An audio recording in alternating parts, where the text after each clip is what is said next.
Boas, pessoal, vamos lá para mais um vídeo. Hoje eu não tenho aqui a minha água, na verdade eu esqueci da água, mas não tem problema, vamos assim na mesma. Pessoal, como vocês sabem, nós estamos num propósito de 40 dias do transbordo de Deus, então durante 40 dias nós estamos aqui com uma mensagem nova, uma mensagem simples, uma mensagem direta, que é muito fácil de você praticar. E o intuito dessa mensagem não é que você apenas faça aqui um checklist do dia. O intuito é que você possa refletir sobre o que a gente vai falar e colocar em prática. Refletir e orar sobre isso e tentar aperfeiçoar algo na sua vida de forma que você possa experimentar um transbordo de Deus, ok, pessoal? Então considere ver esse vídeo até o final, considere também depois, no final, você pode ver lá o primeiro, caso você ainda não começou esse propósito, considere começar esse propósito hoje mesmo, ok? 40 dias do transbordo de Deus, eu tenho a certeza absoluta que Deus vai te levar a um transbordo dele na sua vida, ok? Pessoal, hoje eu quero falar de uma forma muito simples, muito direta, em relação a trocas que a gente pode fazer. A vida é cheia de trocas, né? A gente troca muitas vezes uma parte do nosso tempo em troca de receber um salário, por exemplo. A gente troca a gente faz algumas trocas no sentido de abrir mão de estar com a família para focarmos num trabalho, num negócio ou algum tipo de algo, ou em algo que vai nos dar algum retorno, que naquele momento nós consideramos que tem mais valor para o momento ou para o longo prazo. Então, na vida, nós estamos sempre fazendo trocas, sempre fazendo trocas. Quando você vai no supermercado, você pega os produtos e em troca o que você dá? Você dá um dinheiro. Então, são trocas. Então, na vida, está sempre existindo trocas em todas as áreas. E com Deus não é diferente. No mundo espiritual não é diferente. A gente também faz trocas. Só que às vezes as trocas que a gente faz não são trocas justas.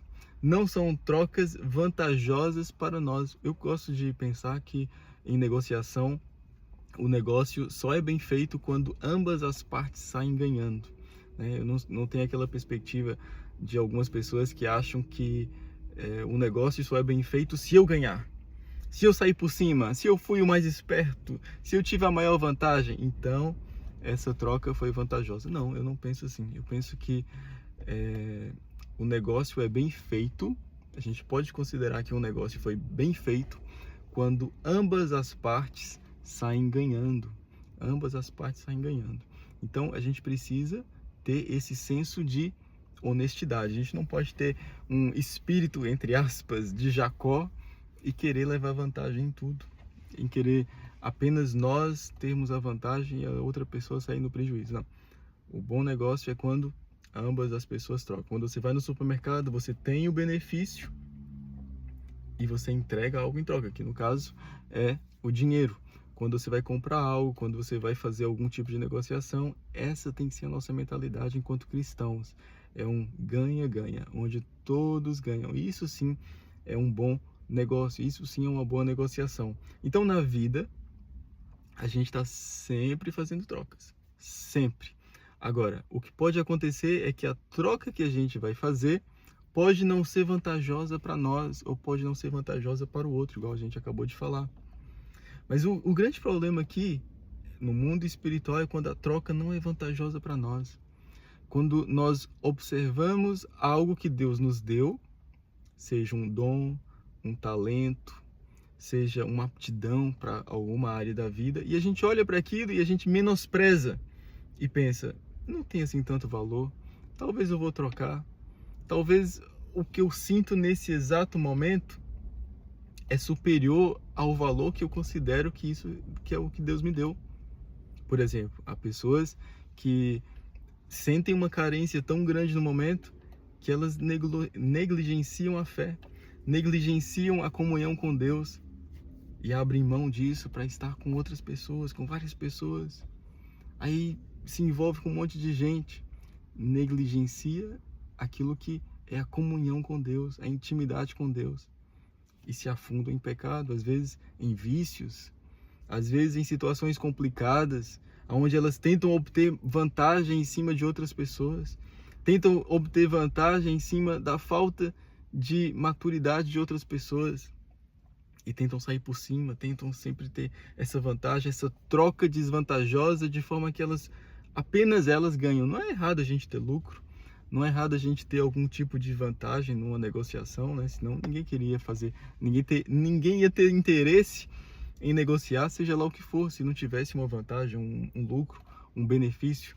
Mas o que eu quero dizer é que não pode ser apenas nós ganhando em cima do fracasso do outro. Então, se você tem um sucesso e o outro tem um fracasso, quer dizer que você também fracassou. Porque o verdadeiro sucesso é quando a gente tem um benefício, mas também está entregando algo em troca. Isso sim é justo.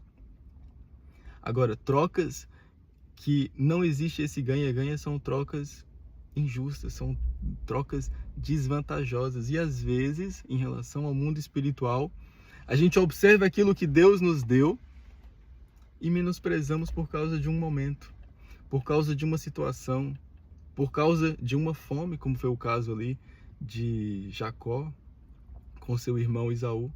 Esaú, está lá em Gênesis capítulo 27. Esaú, o primogênito, tinha o direito de primogenitura, que naquela época valia muito. Era a pessoa que ia suceder o pai. Era a pessoa que ia herdar a bênção. Era a pessoa que ia se destacar. Era o primogênito. O primogênito era muito importante. E como hoje, até há bem pouco tempo, né, nas monarquias, quem é que ia assumir o reinado? Era o primogênito. O primogênito é que ia suceder, ou que sucede, aos reis. Então, mesmo hoje, o primogênito tem muito valor. Ser primogênito tem muito valor. Mas naquela época tinha muito mais. Tinha muito mais valor. Era um grande privilégio. Mas Esaú, sendo o primogênito, foi caçar. Ele foi trabalhar, foi empreender, foi fazer as coisas dele, foi ter uma reunião de negócios, foi fazer algo. E esse seu esforço gerou um cansaço físico, um cansaço emocional, a ponto dele chegar em casa e ele ver que o seu irmão mais novo, chamado Jacó, estava preparando um prato de lentilhas. E o que Esaú estava sentindo no momento era fome. E Jacó, muito esperto, diz assim: você quer esse prato? Então me vende o seu direito de primogenitura. Me vende aquilo que você tem de maior valor. Aí sim eu te dou esse prato. Era uma troca que claramente seria injusta. O prato de lentilhas ia saciar naquele momento. Mas o direito de primogenitura era algo que podia saciar durante toda a vida. Ele ia ter acesso a muito mais riquezas, muito mais poder. Era algo que tinha muito mais valor, mas Esaú olha para os seus sentimentos, para aquilo que ele estava pensando no momento, para o benefício do momento. E ele diz: de que me vale esse direito de primogenitura? Eu estou com fome. É o que eu sinto no momento. É o que a minha carne diz que eu preciso agora. O que me vale a eternidade, digamos assim? O que me vale os próximos anos? O que me vale esse direito de ser um filho primogênito, de ter um privilégio diante do meu pai, diante das próximas gerações? Que me vale isso? Se eu estou com fome, se o que eu sinto agora é fome. Aí Esaú jura que vai dar o direito de primogenitura para Jacó, e ali ele faz essa troca. Ele troca aquilo que ele tinha de maior valor por um prato de lentilhas. Já parou para pensar nisso? A pessoa trocar o que ela tem de maior valor por um prato de comida que ela vai saciar durante 5 minutos, durante 10 minutos. Ela troca aquilo que ela recebeu de maior dádiva de Deus, né? Através do nascimento. Os dois eram gêmeos.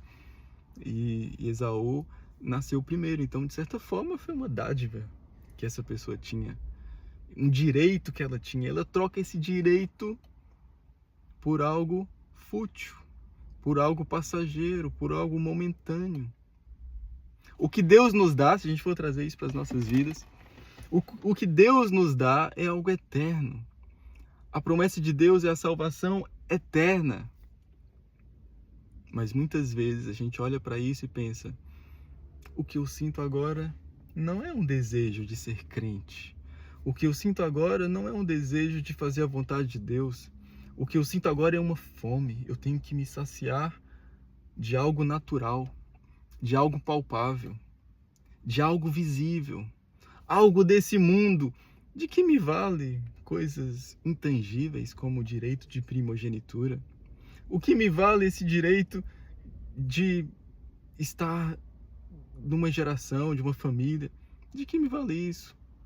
Muitas vezes a gente olha para a vida e às vezes o cansaço do trabalho, o cansaço dos negócios, o cansaço de tentar fazer dar certo algo, de tentar empreender, de tentar fazer dar certo a família, etc. Às vezes esse cansaço faz com que a nossa percepção de valor se inverta. E a gente acha que as coisas de Deus não têm assim tanto valor. E nós começamos a negligenciar as coisas de Deus. Começamos a negligenciar aquilo que é eterno. Nós não podemos ser como Esaú. E talvez você olhe para isso e você pense assim, tá bem, mas isso é o Velho Testamento, lá em Gênesis capítulo 25. Agora já não é mais assim, agora as pessoas aprenderam. Não. Quer ver um outro exemplo? Judas andou na presença do Mestre. Judas era um dos discípulos, um dos 12 discípulos, um dos 12 principais discípulos de Jesus. Ele conhecia Jesus, ele estava na presença de Jesus, e lembra, Jesus 100% homem, 100% Deus. Isso quer dizer que Judas andou literalmente na presença de Deus durante cerca de 3 anos. Ele viu sinais, prodígios e maravilhas. Ele tinha experiência ministerial, ele tinha intimidade com Jesus. Ele era o tesoureiro. Tinha confiança de Jesus, tinha intimidade de Jesus. E o que acontece?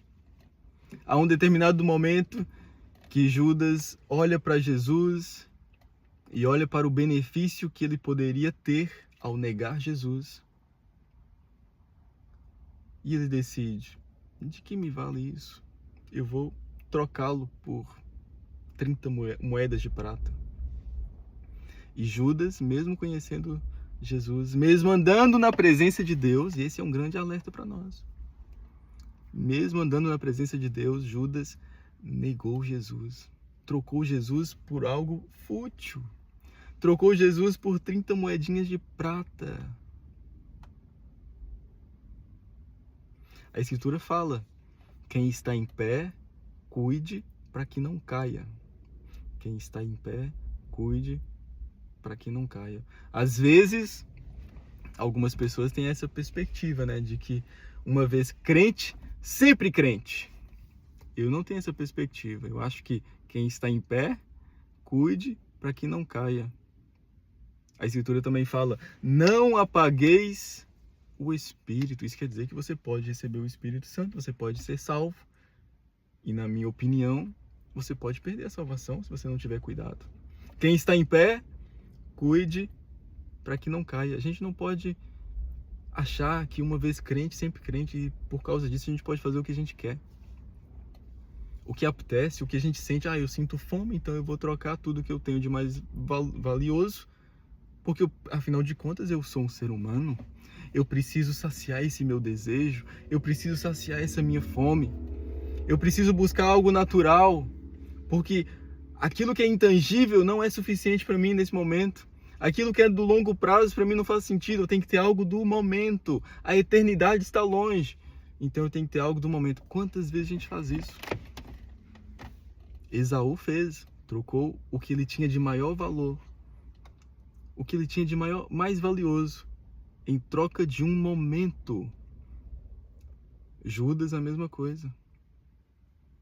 Judas trocou a pessoa mais valiosa que já pisou na face da terra. Jesus, a pessoa com quem ele tinha intimidade, o seu amigo, e ele troca por moedas de prata. Às vezes a gente olha para isso e pensa, isso aí é uma coisa absurda. Mas quantas vezes eu e você não trocamos também a presença de Deus em troca de um momento? Quantas vezes a gente olha e pensa, Deus está me chamando para orar, Deus está me chamando para uma campanha de jejum e oração, Deus está me chamando para um tempo de mais intimidade com Ele. Eu sinto que Deus quer que eu passe um pouco mais de tempo na presença dEle, mas a gente olha para isso e pensa, não, eu prefiro estar ali na série, eu prefiro estar ali vendo o filme, eu prefiro sair com esse meu amigo ou com essa minha amiga. Eu sinto a necessidade de estar com alguém. Eu sinto a necessidade de estar aprovado por alguém. Então, Deus, por enquanto, não. Deus é a eternidade, é a eternidade. Eu vou passar a eternidade com Deus. Já estou garantido, já aceitei Jesus. Jesus já é o meu único e suficiente Salvador, então já tá. Deixa a eternidade para depois. Eu ainda sou novo. Eu vou curtir a vida. Eu vou aproveitar a vida. Eu vou aproveitar o momento. Eu vou aproveitar esse prato de lentilhas. Eu vou aproveitar essas 30 moedinhas de prata, porque depois eu penso nas coisas.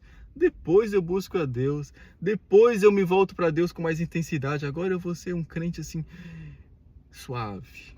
Afinal de contas, eu preciso aproveitar o momento. Eu acho que esse é um pensamento muito fútil. O tempo de buscar a Deus é agora. Buscai ao Senhor enquanto está perto, enquanto se pode achar, é o que diz a Escritura. Nós não devemos ser pessoas que olham para aquilo que Deus tem para nos oferecer, aquilo que são as promessas de Deus, ainda que sejam promessas no longo prazo. Nós não podemos olhar para elas e pensar, deixa para depois, isso não tem valor agora. Eu prefiro esse prato de lentilhas. Eu prefiro essas moedas de prata. Nós não podemos ou não devemos ser pessoas que têm esse pensamento, porque se a gente tiver esse pensamento de deixar Deus para depois, nós não vamos ser pessoas que experimentam um transbordo de Deus. Para experimentar o transbordo de Deus, a gente tem que entender uma coisa, que está lá escrito, buscai primeiro o reino de Deus e a sua justiça, e todas as outras coisas, e todas essas coisas vos serão acrescentadas. E essas coisas que diz ali eram coisas materiais. Se a gente for analisar aqui em relação a Esaú, Isaac e Jacó, a gente conseguia traduzir isso da seguinte forma: buscai primeiro aquilo que é eterno, e depois você pensa no prato de lentilhas. Porque aquilo que é natural, aquilo que é o prato de lentilhas, depois Deus pode prover na sua vida, a partir do momento em que você buscar e dar mais valor àquilo que é eterno, aquilo que Deus te deu por direito. Então, amigos, o que eu quero te dizer hoje é cuidado com as trocas que você faz. Cuidado com as trocas que você faz quando Deus te convida a experimentar algo novo da parte dele. Cuidado com as trocas que você faz quando Deus te convida a dar um passo de fé. Cuidado com as trocas que você faz quando Deus te chama para passar mais tempo com Ele. Cuidado com essas trocas, porque você pode olhar para aquilo que é eterno, para aquilo que tem maior valor, aquilo que Deus quer te conduzir, e você olhar e pensar, o que eu quero não é isso nesse momento, então não vou dar valor. Eu vou trocar isso que é eterno por algo que é passageiro. Eu vou trocar algo de valor por um prato de lentilhas. Eu vou trocar a pessoa mais importante que já pisou na face da terra por 30 moedinhas de prata.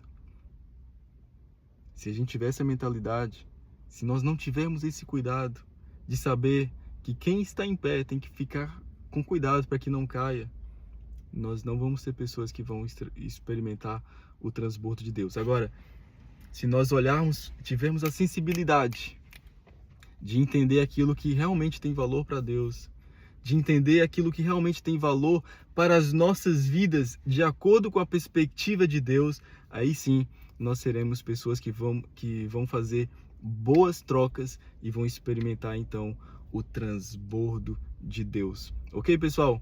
Pessoal, todos os dias a gente está aqui com uma mensagem nova, uma mensagem simples que vai nos ajudar a experimentar mais do transbordo de Deus, ok? Considere se inscrever aqui nesse canal, seguir esse perfil, porque todos os dias a gente está aqui durante 40 dias para falar sobre isso, sobre o transbordo de Deus.